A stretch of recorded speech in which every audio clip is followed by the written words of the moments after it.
सबसे पहले आप सब इस वीडियो के छोटे से क्लिप को देखिए। मुझे प्लीज़ पवन जी से मिलवा दो कोई।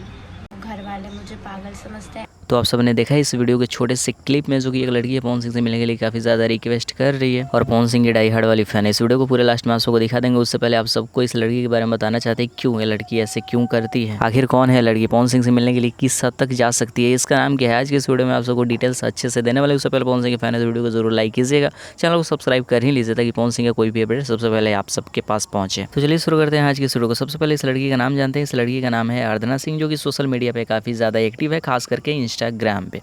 और इंस्टाग्राम पे इसके 2.5 लाख से भी ज़्यादा फॉलोअर हैं। इंस्टाग्राम पे काफ़ी ज़्यादा फेमस है और कहीं ना कहीं पवन सिंह के फ़ैन के नाम से फेमस है, क्योंकि आए दिन लड़की पवन सिंह से मिलने के लिए हमेशा रिक्वेस्ट करती है और हमेशा इसका वीडियो एक वायरल हो ही जाता है। लेकिन दुर्भाग्यवश पवन सिंह से लड़की अभी तक नहीं मिल पाई है। और आराधना सिंह का कहना है कि अगर ये लड़का होती तो पवन सिंह से मिलने के लिए फुटपाथ पे भी जाकर सो जाती, लेकिन लड़की होने के कारण काफ़ी सोच समझ कर चलना पड़ता है ना तो अभी मैं मुंबई चले जाती, फुटपाथ पे सो लेती, कुछ भी खा लेती। बट मैं लड़की हूँ तो मुझे बहुत कुछ सोचना पड़ता है। तो आज की इस वीडियो में आप सबने देखा पवन सिंह की फैन फॉलोइंग और पॉपुलरिटी। तो आज की इस वीडियो का अपडेट रहता है, आगे बहुत सारे अपडेट आने वाले हैं जो कि इस चैनल पर अपलोड किए जाएंगे। तो चैनल को जरूर सब्सक्राइब करें। अगर चाहते हैं लड़की पवन सिंह से मिल जाए तो एक ही ऑप्शन है कि आप सब इस वीडियो को जितना हो सके शेयर करें।